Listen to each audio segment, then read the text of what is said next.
The audio is all good. Yep. All right, guys. Hey, everyone.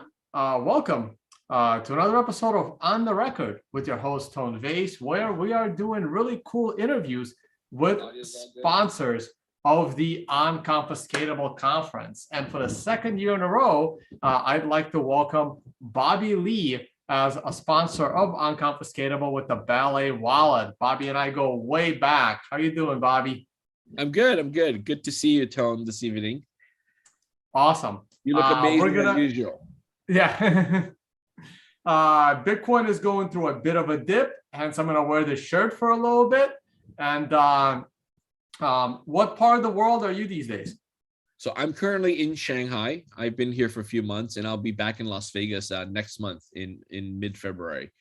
Yeah. Whoa, so, how has China been like in the last 6 months with all the quarantines and the COVID stuff?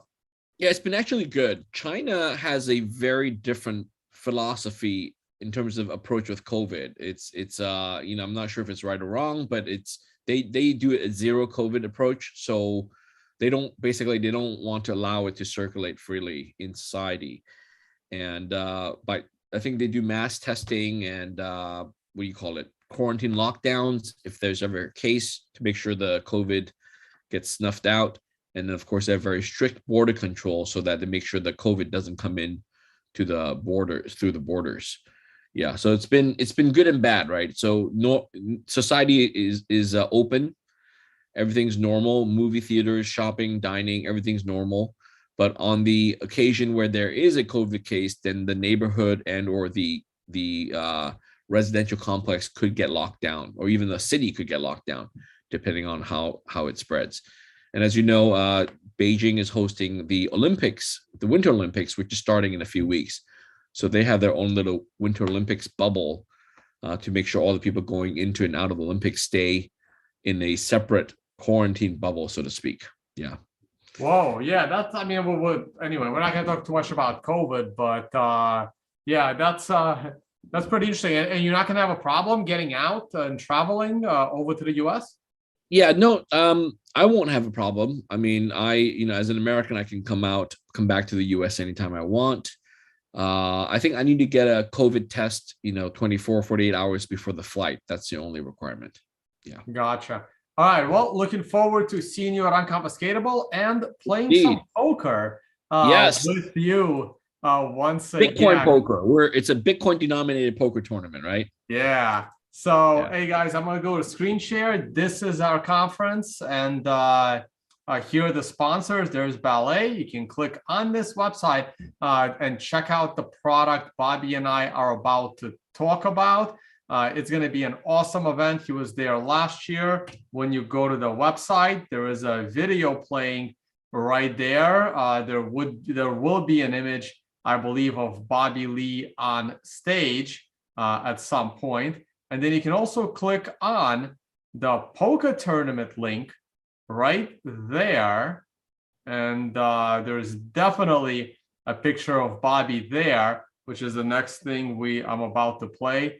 Just want to wait and see if Bobby comes up on stage, as he was a speaker last year.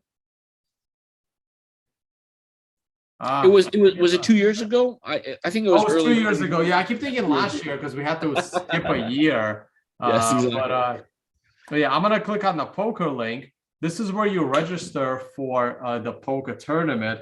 And if you want audio, you just gotta hit the play button. We're gonna skip the audio part. And there's Max Kaiser. Last year's game was at Binion's poker room, which is where there he is. There was Bobby. I think there'll be another clip of you coming up. That was Socrates.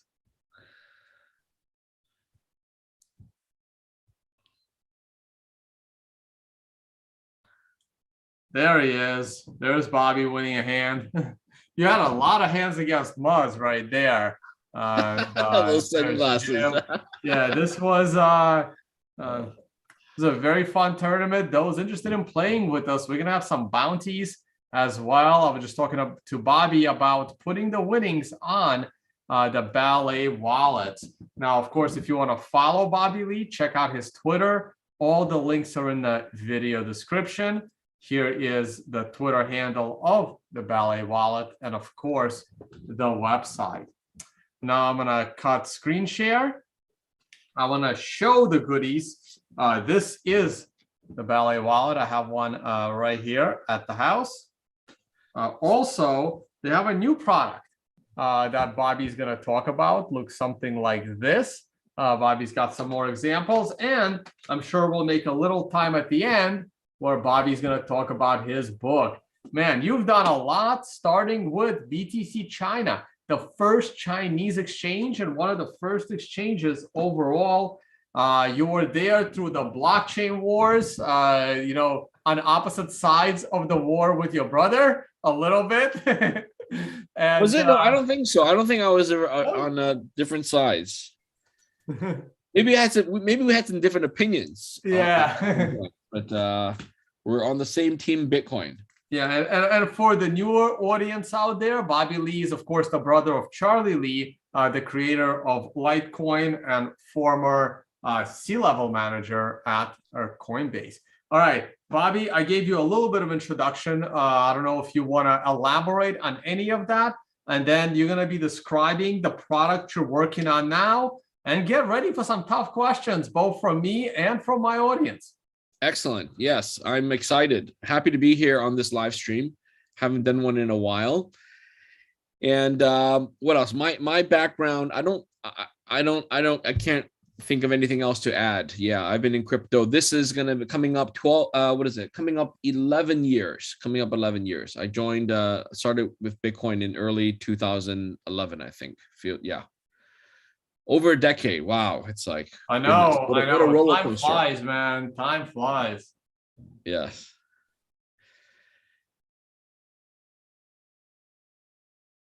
All right. So, all right. Tell us what you've been up to in the last year or two with your latest product.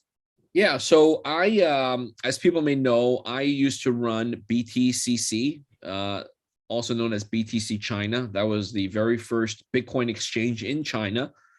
This is in the first era of exchanges back in the Mt. Gox days. As people know, that was the world famous exchange in the early part of the last decade. And BTC China actually launched in 2011. I ran it as CEO from 2013 until its acquisition in 2018. So that's when we sold the company. And I took a year off, and then by early 2019, so precisely 3 years ago, I started a company called Ballet. So Ballet, we make these hardware wallets, cold storage wallets, and the purpose is to make storage of cryptocurrency very easy for regular people. We want to give people their own control of their own private keys, and we think that's the digital currency sovereignty, right? Instead of having them to rely on exchanges, institutions to custody their coins, or to rely on technically difficult, wallet software management stuff. So we want to address like the billion population, right? So it's been a fun journey. Ballet, we actually just closed our Series A fundraising late last year in December. So it's been we've been doing well, yeah. And I fly back and forth between China and Las Vegas. Our company's headquartered in Las Vegas. That's where all of these wallets are ultimately made in the US. But we source the material, and we have a software engineering team in China. So I come back to China, to Shanghai, and we have a sort of dual office in the world. Yeah. So every single wallet, whether it's cold storage, hot wallet, phone wallet, flash drive wallet, paper wallet, every single wallet has trade-offs, right? There's ease of use, there is security, everything has a trade-off. Usually, the more secure the wallet is, the less user-friendly the wallet is. Now, what are the trade-offs with your wallet? Because at first glance, it reminds me so much of the old Cassatius coins. Yes, that's right. You are old school. You and I, we remember the Cassatius coins. the new and initiated Cassicious coin. I don't have one with me on here, but Cassicious coins are actually I have one of our BTCC mint poker chips. So these were made. I got one of those. Oh man, I gave them out. These were thousands of a Bitcoin. I gave them out freely. They were like about 50, 30 cents USD. They've gone up 100 times since then. Now they're about $35 each. Oh damn! I need to go. I need to go find mine. No, well, that's a denominated value, meaning there's a thousandth of a Bitcoin, right? So that's $35. What's the Bitcoin price? $37. $38. But they sell for a nice premium. They have collector's value too. But anyway, Cassicious coins were the world's first physical Bitcoin. Structurally, it's same like this. Okay, imagine this like a poker chip made of plastic clay, but a Cassicious coin was made of metal, and then the back side would have a sticker for a private key. Actually, I have one of the BTCC mint coins. Actually, I have one of them here. Yeah. So the backside would have a tamper evident hologram private key, and I have one of the very early BTCC mint coins. We made this in 2016 at BTCC. So it's made of this one is made of titanium. It's got one Bitcoin on there, but unfortunately, I already peeled it off and took out the Bitcoin. So this is the backside, and in fact, I'll peel it in front of for everyone. So you peel it, and then the backside would have the private key. So I could show you guys a private key because the coins are gone. This is how we made some of these back in the very first batch. So anyways, so this is how Cassicious made it. The inventor is called Mike. His name is Michael Caldwell out of Utah, Salt Lake City, Utah. And essentially, by loading Bitcoin on here, you could physically give these out. Oops, sorry. My okay. By loading Bitcoin onto these, you can then give them out physically to people and make it very easy. In fact, I met Mike Caldwell at a conference in San Jose in 2013 and bought my first Cassicious coin from him. Yeah. So you're right, Tone. These our Ballet wallets are a evolutionary successor to Cassicious coins, because just like Cassicious coins contains the private keys, physically printed on the device, we show all the private key material and have it ready to go on a metal card. So think of it as a very fancy for the technically people. Think of it as a very fancy paper wallet that's ready to go. Right. So behind this public key is the private key. No. So since Tone, we're in a very technical audience here, I want to make some very precise descriptions. So first of all, the address and so right here, I hope you guys can see. So the QR code, beneath the QR code is actually 2 rows of a Bitcoin address. These are the legacy Bitcoin address. The new versions have a 3-row, the BC1 SegWit native address. Oh, okay, yeah, this is a 1. This begins with a 1 as well. This is like the original. These are some of the old school ones. The new ones have a SegWit address, but nonetheless, this is not the public key. As to be very precise, this is not the public key, but rather public address. Public address. Yeah, you're right. You're right. I should know better. I should know better with the terminology. Yes. Yes. So this is the deposit. I call this the deposit address. Okay. The deposit address, and then beneath the deposit address, let me show you an example. Just give me a second. So beneath the deposit address, it's a sticker. So if I pull this back, there is another QR code that has a yellow background. And this QR code is where the magic happens. Now, this is, Tone, I believe you were asking me whether this was a private key. And for all intents and purposes, so technically, this is not the private key. And the reason is we use something called BIP38, two-factor key generation. BIP30 is a standard that was invented by Mike Caldwell, of Cassicious Coin. This is about a decade old now, since 2012, feels like. It's an open standard. It's an actual Bitcoin Improvement Protocol number 38. It's a predecessor to Bitcoin Improvement Protocol number 39 and the other subsequent ones. So it's very old school. It's been around for a long time. It's open source.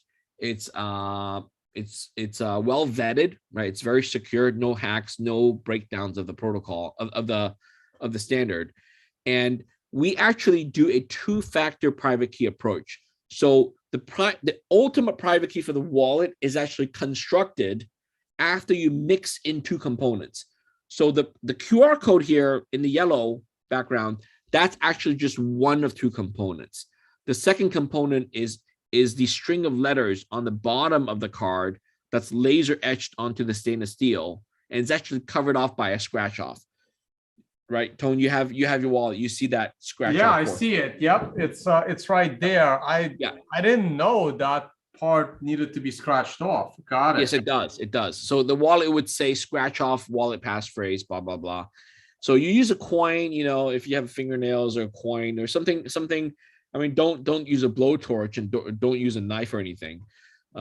But like a coin or something, you could scratch it off. It's like a lottery ticket, right? You see the number. It's like those gift cards at a convenience store. You scratch off that strip, and you see some numbers beneath. So very technically speaking, you need both components, and then you run that through a BIP38 decryption algorithm, and that would then give you the private key. So the emphasis is the private key has to be constructed by those two components, A and B. Does that make sense, Tone?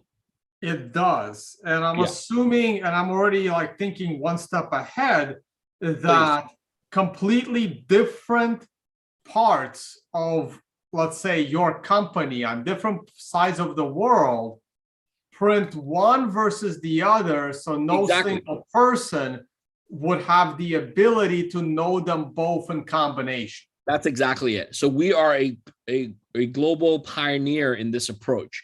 So the protocol BIP38 was invented, a decade ago, but we're the first, as far as I know, we're the first wallet company to make a wallet that uses the BIP38 approach, that actually uses these two components, and we manufacture it in two different facilities, in China and in the US. And that's precisely what you said. Because these are two critical components, the A and the B, that's just for simplicity, they're made separately, made in different countries, and they're made in sequence, and no single person, not even me, not even our high-level manager, and certainly none of our on-the-line manufacturing employees would ever have access to both. Correct. But they have to match, correct? Like yes. Once it gets printed on one, like this is the part where I'm not technical enough. I'll tell you. Yeah. Go ahead. How do they can't be random, right? Like they have to, correct. Like the sticker has to be printed based on the value behind the scratch off, right? Sure. You're precisely right. You're very smart. They have to match. And so I want to just make a clarification. You use the phrase, they can't be random. So the answer is yes and no. So let me take a step back. The A and the B part, the two components, are created with random entropy. So as you know, all private key has to use entropy, random entropy. Otherwise, if you use the same algorithm with the same inputs, the output would be the same, and you literally have same private keys and same addresses every time you run the algorithm, right? So you have to use what they call a random number generator, a RNG. And the computers and wallets, devices, they provide the RNG seed, and you're supposed to get the random entropy from a very large sampling. And therefore, that's why private keys come out are truly random, quote unquote. Okay. For our BIP38 wallets, the A and B components all use random entropy, use random seeds, and they're done twice, right? Because the A is created randomly and the B is created randomly. However, there is lineage, there is some tie-in. So you're precisely right that for a specific wallet, either the one in front of me or the one in front of you, the A part and the B part are related. Okay, that's why we use something called the serial number to tie all back together. So Tone, if you have a chance to peel it off. Oh, that's not visible number on the side. Yes. So that's basically, that's like the checksum, basically. not technically not the checksum, but it's the think of it as a key. Think of it as a, well, the key is not the right word. Think of it as a serial number for that set. Okay, so the A is tied to a specific serial number. The B is tied to a specific serial number, and that's why the serial and also the deposit address is therefore also tied to that serial number. So that's why on a wallet, if you look carefully here, the serial number appears 3 different times. It appears on the wallet card that's laser etched, and this is the serial number that is related to the A component. Think of it as, it's because it's laser etched at the same time. Okay, there's another serial number that's in yellow background, and this serial number is tied to the QR code that's beneath the sticker, the yellow, because that's on a single printing. And then the third serial number appears on top by the top white QR code, and that's related to the deposit address.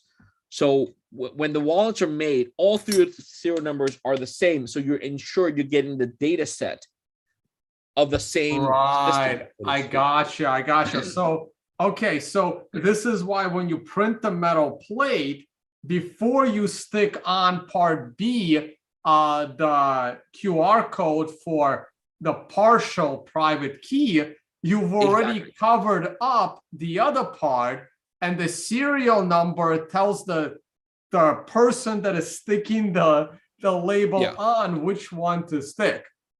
Yeah, the machine. Right? Got it. But and then the machine does it, right? So if you ever buy one of these and these 3 numbers don't match up, don't put any money on it, right?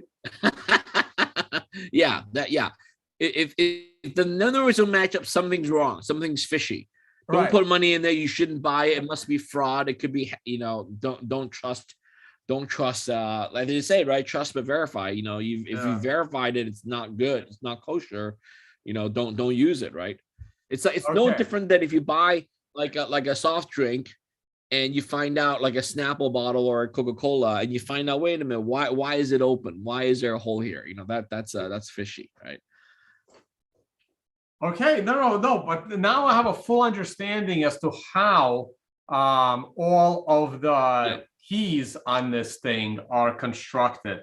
Okay, now people are already asking, how do you use it? Is it a debit card? No, guys, it's not really a debit card. I don't believe you can spend it in any other way other than peeling the sticker and pulling all the money, all the Bitcoin off of it and onto a more user-friendly wallet. This is strictly a piggy bank storage solution. It's a user-friendly wallet. It is a user-friendly wallet. So let me clarify. It is the size of a credit card, okay, as people can see from the video live stream here. However, it's much sturdier and it's much heavier. You can't spend from it. You can only deposit. Well, I'll get to that. So I just want to address the physical thing. So it's the size of a credit card. It's made of stainless steel. So think of your most premium. Some rich folks have these premium, like American Express black cards or whatever, made of stainless steels. Or even the Apple credit card is made of titanium, right? It's metal card. It's nice and hefty. Ours is even more hefty. It's the same thickness as a thick credit card, but because it's full stainless steel, it's really heavy. It's really hefty, right? So Tone, you can attest probably it feels real weight and heft to it compared to credit cards. However, unlike credit cards, there's no mag strip at the end, no magnetic strip. There's no NFC chips. There's no tap to pay. There's no electronic components whatsoever. And there's a fundamental reason for that. When I invented and created this product 3 years ago, I wanted to make it a durable wallet for investing and storing Bitcoin and cryptocurrency. All electronic components, I don't care if it's a Bluetooth chip, I don't care if it's a mag strip or a NFC chip or RFID, all of those components have failure rates.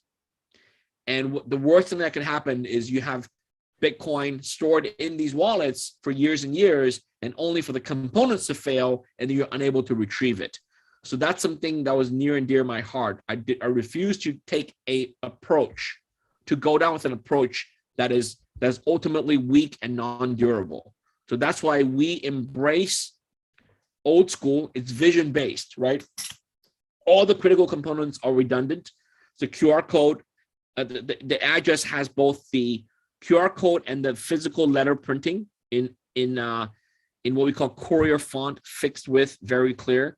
And same with the private key component on the yellow part. We have the QR code, and we also have it in very clear, high contrast font so that human eyes can read it. And same with this, right? In the end, I want a fail safe so that human eyes, we can read it. I don't want some minuscule private key and some minuscule chip where we can't get to it even with an electron microscope. Does that make sense? So this is why this is very physical in nature. Now, your question about can we spend it? Of course we can spend it. But the wallet itself, because it's non-electronic, it's cold, it's air-gapped, it's cold storage, the wallet cannot know, there's no smarts in it, right? It doesn't know how to send the Bitcoins out. It doesn't connect to the blockchain, to be very precise. Well, how do you spend money from here? Well, you use a companion app. So we provided an app on the App Store, Android, iOS. We even provide it on Linux, Windows, and Mac OS. And the app is called Ballet Crypto. And the app works in conjunction with this and allows you to sign the private key by putting the two components together, A and B. And then you can send the Bitcoin to any address, any website, any e-commerce site, or any other Ballet wallet you want. And that gets broadcast onto the Bitcoin blockchain network, and it gets confirmed, by the miners. But in order to do that, you do have to peel the. Oh yes. You do have to break this open, and yes. It's no longer usable. This becomes like an old Casasius coin, right?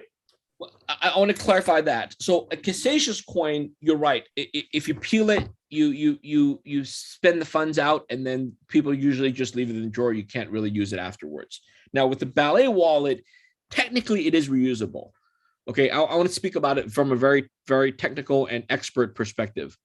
So because it's by the way, it's also multi-currency. So for those of you who have other holdings in other currencies, we store over 100 different types of currencies. Of course, Bitcoin is my choice of currency, and this one is geared towards Bitcoin.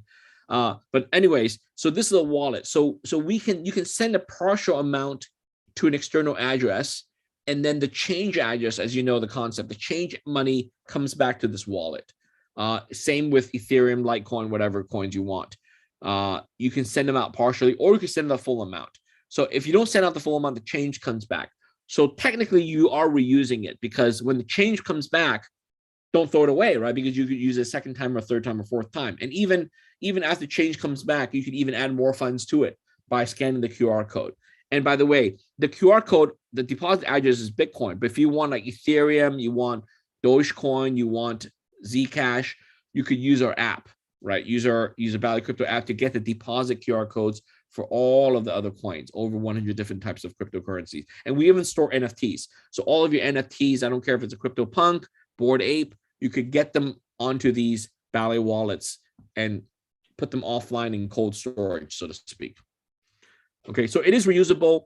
Now, to be very precise, because you have peeled off the sticker and the scratch off, if you were to have a video camera, if someone made a photocopy, took a photo, well, then your funds are at risk for sure.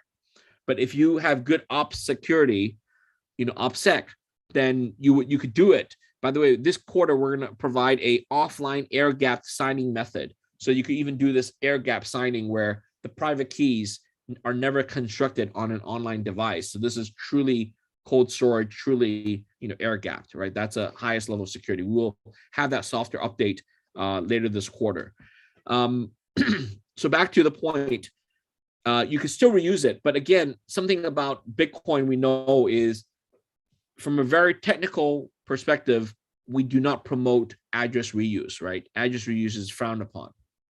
But for my audience, for Ballet, we made the compromise. We think we want to allow our users to reuse addresses if they want, but some experts don't use it, which is fine, but it's always a trade-off.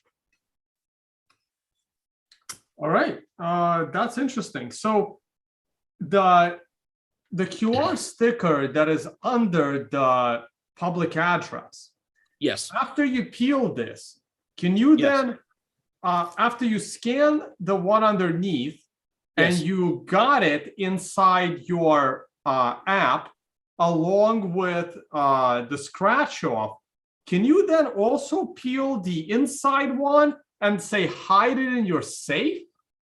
And then you can walk around with this again? Good point. Think you're the first person to ask me that question. Thank you, Tone. So the yellow sticker contains the portion A of the private key, right? You're asking me if I can peel off the yellow part. Is that your question? Correct, because now once it's been opened, A and B are both visible on the same wallet. So if you wanted to, you could then hide the A, and now you can like put the public address back over it, and now it's kind of a deposit address once again without anyone being able to get to the funds. You're exactly right. So thank you for bringing it up. This is an interesting use case. I hadn't thought of this. You could, in practice, in theory, you could peel back this out. You could peel out the yellow sticker and put that in a safe. Now, the only caveat is this. I want to be very responsible here. This device is a bearer asset. For people on our show, people in, being libertarian, we know what a bearer asset is. Bearer asset is like gold, silver, diamonds, cash. It's something we hold. Whoever holds it keeps it.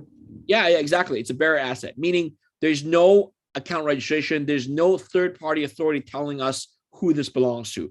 Whoever has it is the truthful and rightful owner. That applies to gold, applies to cash, diamonds, and applies to Bitcoin as a digital bearer asset. We've turned digital Bitcoin into physical Bitcoin, and now it's a physical digital currency bearer asset. Now, if you remove that yellow sticker and put it somewhere else, remember the B component, which is the letters on the beneath the scratch off, that's still tied to the metal card because it's laser etched onto the metal card. So if you move them apart, on the one hand, you're right that no one can get to it easily, but on the different hand, you're actually creating a potential nightmare where you lose one of the two components and you can never. But wait, but if you've already scanned them into the app, you also have it in the app.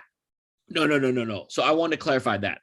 Our app is a companion tool that allows you to sign the transactions and broadcast. However, the app makes a commitment. We never store your cryptocurrency credentials. In other words, we don't store the A, we don't store the B. When you combine it to get the private key, we don't store the private key. The app is dummy in a sense. It has no memory in that sense. We purposely wipe it out.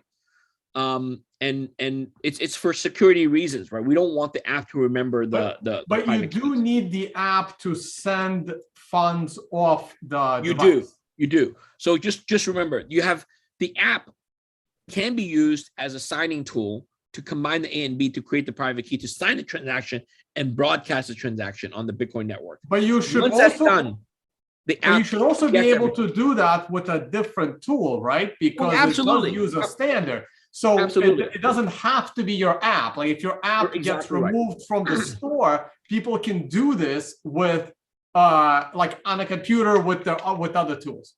Exactly. So I want to clarify. This is something very important and very, very near and dear to my heart as well. 3 years ago, when I started this company, it was very important for me because I'm a Bitcoin maximalist. I'm a hardcore crypto guy. I've been around for so long. I fundamentally believe that cryptocurrency belong to the people, and wallet makers are the servants of the people. We make wallets to help make the lives of our customers easier, but we are not the masters, meaning the wallet companies are not the masters. The people holding the private key should be the masters. The rest of the world are servants to the masters of the people holding the private keys.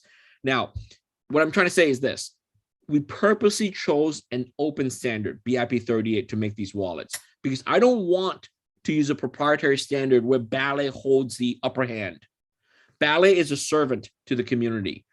So when you buy a wallet from Ballet on Amazon or from our store, you are getting a BIP38 compliant wallet. Means that you could use any BIP38 compliant software. It's open source. You could write your own code. You could modify it. You could check it. Any BIP38 compliant software can decode and recreate the private key. And then you can subsequently sign transactions using Bitcoin software, and you can subsequently broadcast those transactions successfully onto the Bitcoin network. So it's all open protocol, open standard. And that is very important to me. The other reason it's important to me is because Ballet as a company is not assured to be around for 100 years or 200 years, right? IBM, Microsoft are barely around for not even a decade, not even a century, right? They've been around for a few decades. Who's to say whether Ballet can be around for 5 years, 10 years, and 20 years? We don't know. Obviously, as a CEO and founder, I want to make Ballet a lasting company. But if Ballet, knock on wood, were to fail as a company, I do not want to drag down all of our customers and their assets. Make sense? Yes. So there's no rug pull. There's no crypto funds lost to the ether, lost to the grave, right? So even if Ballet, the app, even the ecosystem, even the company shuts down, every person who's ever purchased a Ballet wallet who has funds on these years and years later will always be able to retrieve their assets because it's open standard. They can use any BIP38 software. And we've posted our contributions onto GitHub. So it's already open standard. We've enhanced the standard to allow for multiple currencies, and it's on GitHub. You could download a copy. We have a JavaScript. In fact, we have a site called balletcrypto.org that hosts the open source version of the decryption software. You could use that. So I really try to be mindful of the community and of the crypto ethos. Awesome. All right. So those are pretty much my questions. I see a little bit in the chat. I see a comment that I don't understand at all, so I'm hesitant to ask it or not. But someone asked, is it Foteza KSV-21? I don't know what that means. I don't know if that's some kind of... How do you spell that? Foteza? F? Yeah, I don't know. I was probably... It could be just a troll. I'm just going to Google it real quick and see if that comes back. I'm also going to DM sometimes you have trolls promoting their own coins and tokens. So let me, I will also DM you the spelling. And yeah, I did Google it. This does actually come back with something. Was originally built by SafeNet, but has since been purchased by Raytheon as a tamper-resistant, reprogrammable module that is backwards compatible. This might be a little bit... Okay, so from the sound of it, I'm not familiar with this term, the Foteza KSV-21. From the sound of it, based on what you're telling me, it's some electronic module device, right? Some algorithm, some chips, decryption, encryption, and stuff. So unfortunately, as I said before, we are not electronic at all. These Ballet walls are made to be dumb and reliable, right? The updates. Yeah, are you still Bobby, with me? Your connection is breaking up a little bit. Maybe if you shut your camera off for 30 seconds. You still with me, Tone? I'm with you, but you might not be with me. So if you maybe shut your camera off, it'll maybe slow down the bandwidth. Yeah, hold on. Let me try to do this. Okay, hang on. Just hang on. Let's see if this works. Okay. You're better now. Am I better now? I look pretty now. Yep, better now. How's this? Okay, all right. All right. The global internet. So I was saying if that device, if that thing, that whatever XKV, KSV-21 is some electronic module, so we're certainly not that. Our Ballet wallets, the hardware wallets, are purposely non-electronic. And the reason it's a design principle, we want to make it very reliable. I want to make a wallet that can last 20 years. In fact, I think we're the only wallet that is designed for 20 years of use. Okay, meaning that you put Bitcoin on here, you throw it into a time machine, or not a time machine, what do you call it? Time capsule. A capsule. And you come back 20 years from now, right? 20 years from now, Bitcoin is at millions of dollars, right? Then this wallet, you will be able to retrieve your cryptocurrency, Bitcoin and others, we really designed it for that long, and there's no firmware updates. There's none of that. All right. Yeah, guys, this is just an additional solution, right? There are all kinds of solutions. I know a lot of people will be very hesitant storing their life savings on this, and you probably shouldn't.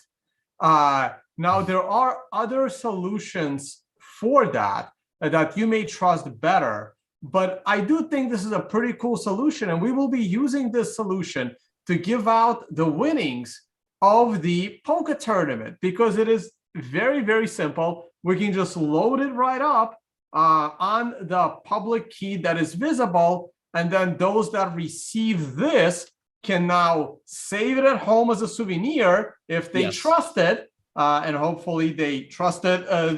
Depends on how much are on it, or you can peel it off, use the app, get the private key, and transfer it to another wallet right there on the spot, as another option.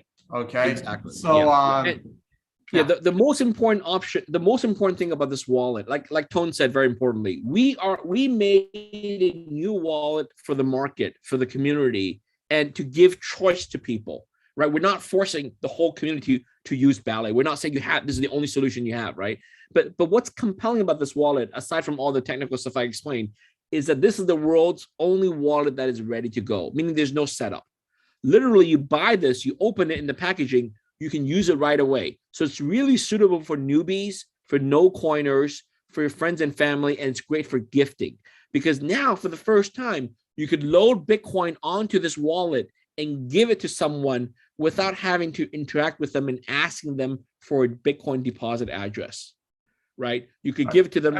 And Bobby, and technically, you don't even have to open the packaging, because the packaging is see-through. You show your screenshot. Tell people what this is. And this is going to be a gift to all the attendees coming to Unconfiscatable in Las Vegas. Since Ballet is a sponsor, they have agreed to give everyone one of these wallets. So you will get this in a little gift bag when you arrive at the conference. So everybody gets one of these, which is awesome. Thank you so much, Bobby. Yes, indeed.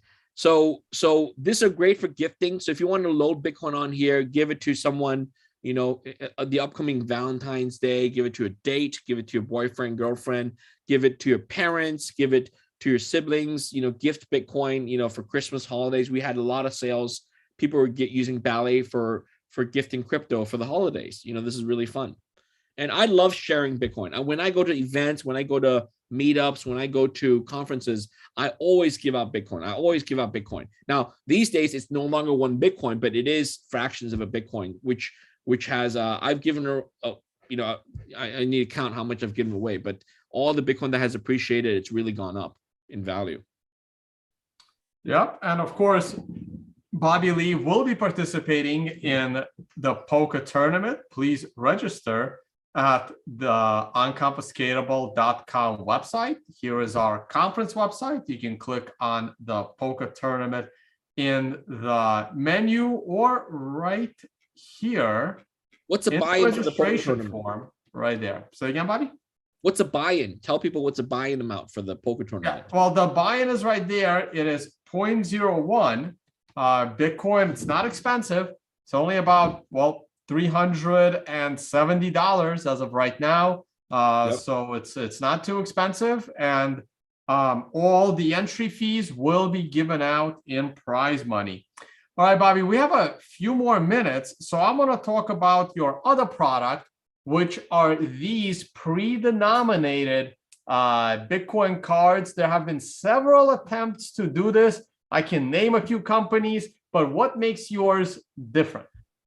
Well, so this is very even closer to the Cassasius, right? So this one, so unlike the Ballet wallets, which are what we call wallets because they're non-denominated multi-currency support. For this, we call these the Pure series, okay? Pure Bitcoin. So the intention is this contains Bitcoin. We sell these cards empty, not loaded, and the customer would buy it and load it with Bitcoin and then give it out to friends and family. So this card, for example, has 10,000 sats. 10,000 Satoshis, which is 0.0001 BTC. This one, for example, has 50,000 sats, which is 5 times the amount, which is 0.000 half. 0.005 BTC. Okay. So these are single currency, Bitcoin only, and they're denominated. The intention is for you to load them with the appropriate amount of Bitcoin. You hand it to someone else and they see it, very nice design. They can tell how much is on here. They could put in their safe, put in their drawer, give them out to people. It's a nice way to save and stack sats, right? What I like is we have the concept of stacking sats, right? We're collecting Bitcoin, saving in Bitcoin, and these are a great, fun way to do that. Now, the difference is also we use the same very secure Ballet technology, two-factor manufacturing.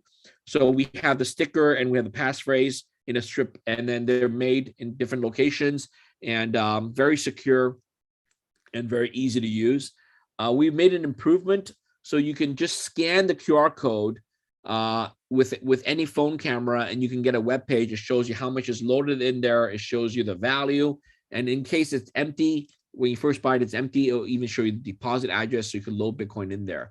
And our Ballet app actually allows you to quickly load multiple cards very, very quickly. So it's a fun way to give these out to people. Gotcha. So how does the I can show the back of my card, right? It's only exposing the public key. Yeah.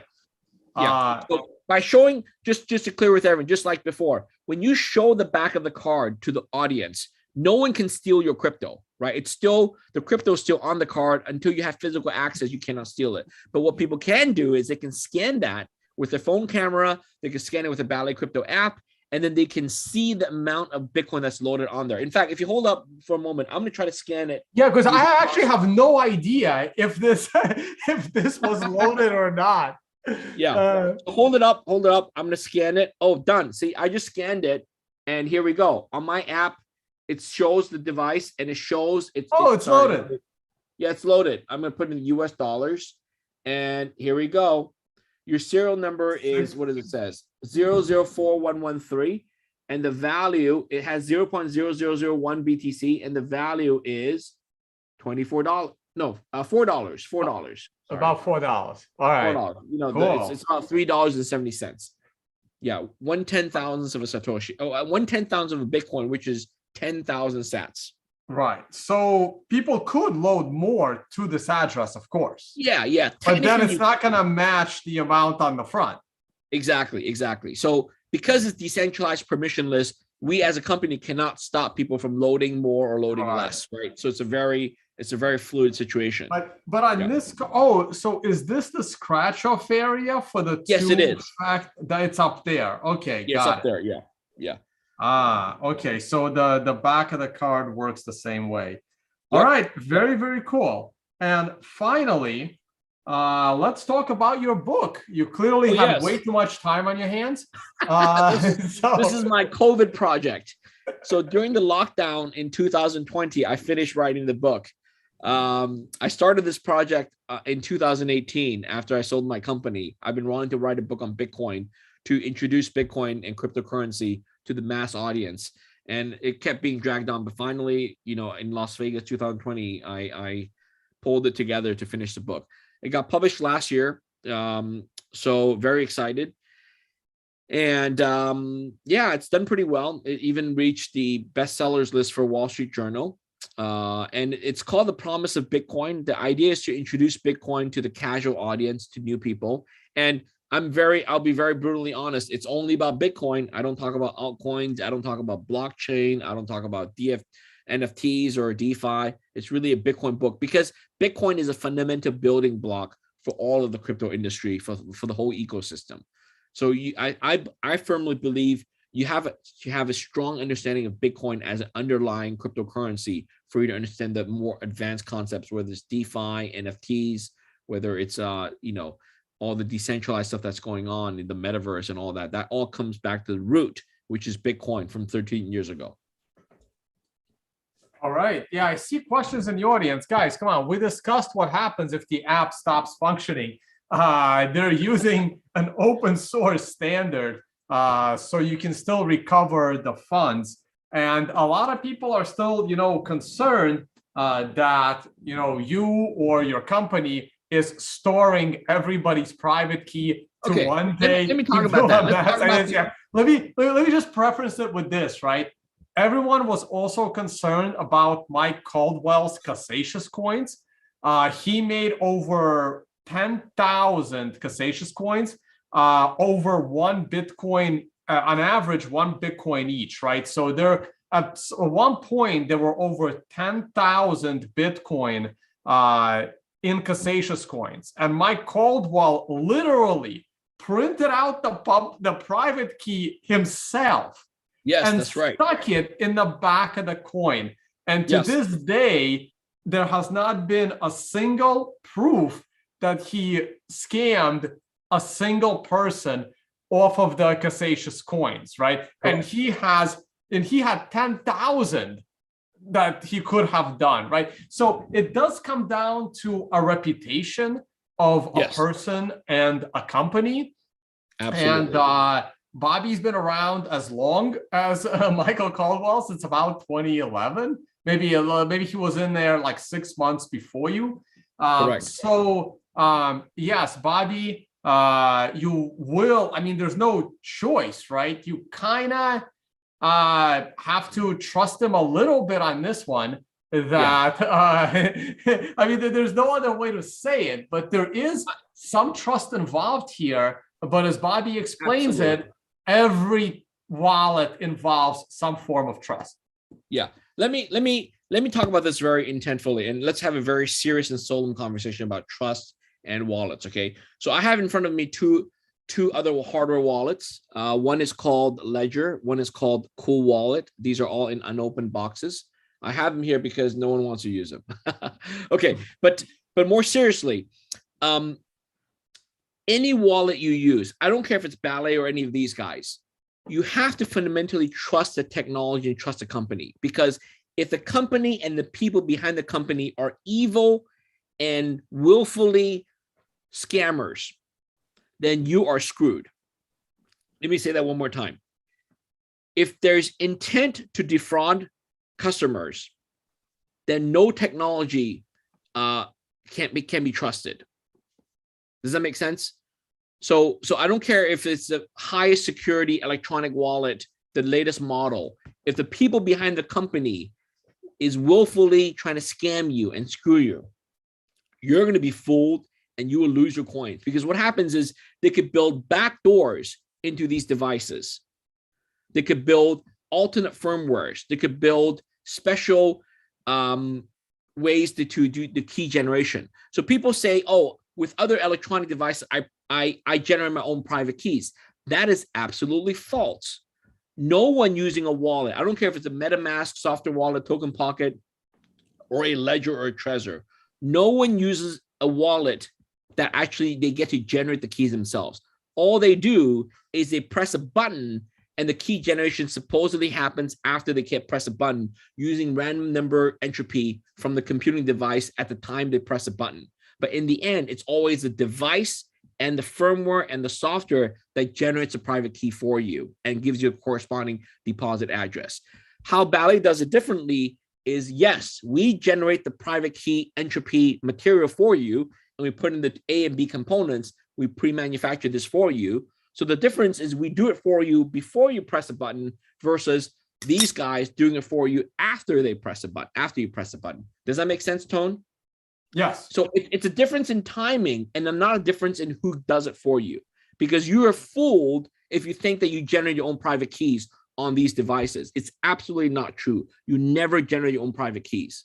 You always use software, algorithms, firmware, things written by other people. You could generate your own private key by tossing a coin 256 times. Exactly. But even then, Tone, I've done that, right? I've done coin tosses, I've done dice rolls. But even then, you're right. You're tossing a coin, you're using a dice roll, you get real entropy, 256-bit or even 1024 bits.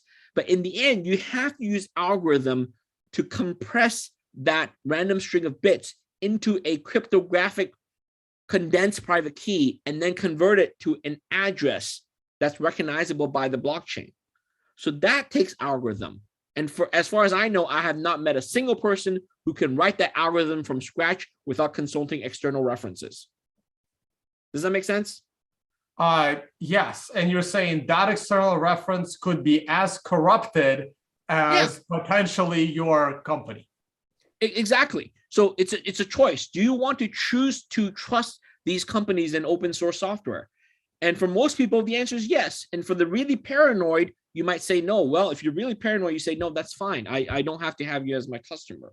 But the question is, why do you want to trust this company more than you want to trust this company? Right? It's a matter of your choice. And there's no legal reason, yes or no. We've been around for 3 years. These companies have been around for longer. They have more customers out there. But the reality is we had 0 hacks for the last 3 years. From day one we launched Ballet, people were dissing us. Oh, you could rug pull us, you could lose, blah, blah, blah. You could store the private keys. So could these guys, right? Think about it. Let's be very smart here. When they create the private keys in the device secure enclave, if they were evil, they could using stenography or whatever, they could pass out the private key in low bit rate, either through flashes on the screen or through the USB cable or through NFC or through the Bluetooth protocol. They could pass it back to the app, and the app can pass it back to the servers if they want to be truly evil. Do you follow me, Tone? Yeah, I'm not technical enough to confirm that statement, but no, I get you. I'm not. By the way, I want to make clear, I'm not accusing anyone of malfeasance here. But what I'm saying is, if people want to be evil, bad things can happen. And the question is, are you accusing Ballet of being evil? Not you, but the question is for the audience. Do you want to choose, to have that paranoid perspective, right? So every device you use, you have to trust the maker. That's something fundamental, right? Whether it's an iPhone, whether it's a Macintosh computer or Linux device or whatever, you have to trust the vendor. Otherwise, there could be some 0-day exploits or some backdoor in there. It's very hard to avoid that. Yep. All right, Bobby. That was a good explanation. And I don't know if you saw this news. Just hit the wires, I believe, today. And I'm still trying to figure out what this exactly means. But someone tweeted out that Trezor has now a feature.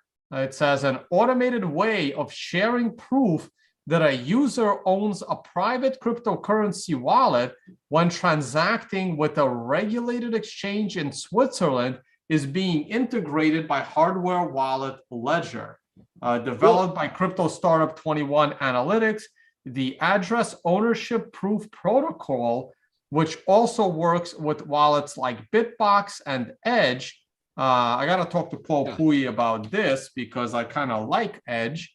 Was designed to accommodate the Swiss Financial Market Supervisory Authority implementation of anti-money laundering. Trezor replied to this, and like I said, I need to dig into what the hell is actually going on. Yeah, AOPP. So this is going to be interesting. The regulation aspect. I think the world it's going to be an interesting place in the coming few years. So what's happening is that as people like us want to take back sovereignty of our own financials, of our own assets, and take money out of the banking system and hold it ourselves, the authorities, the regulators, the current state of the world, they are feeling threatened, and that's why they're imposing all these rules and regulations on companies and wallets, right? So there's been this rumor whether there's going to be a crackdown on unhosted wallets, right? The notion that can private citizens really own private keys, or do we have to disclose it to governments and give them access to our private keys? So this is a very fundamental thing. I'm going to fight tooth and nail against any sort of lawmaker stuff against this. This is going to be the big fight in the coming years, I think. Oh yeah, no, and I agree with you. And the sooner more crypto people are millionaires, the sooner crypto people get to write the laws. So so Bitcoin needs to go up, and it needs to go up fast. Yes. And hopefully it will. And everyone's been dying for me to glance at the price of Bitcoin. I will do that right now. It looks like we are recovering. And like I said, guys, I am bullish here. I advised to buy this dip on the daily scale chart right there with the MRI. And so far, so good. Not even Jerome Powell can take us back down for now. So let's see well said. how that goes.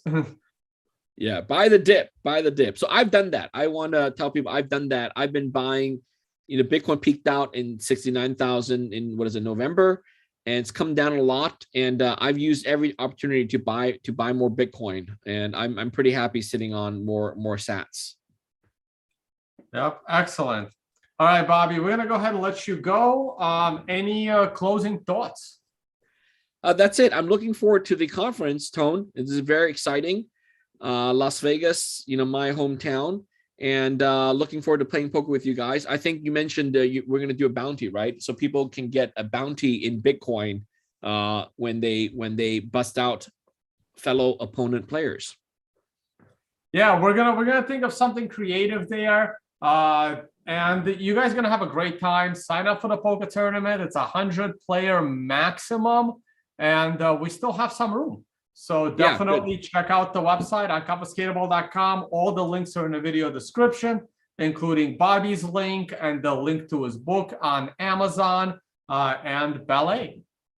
Great. All right, Bobby, thank you for sponsoring us once again, and see you in Vegas in about a month. Okay, great. See you guys.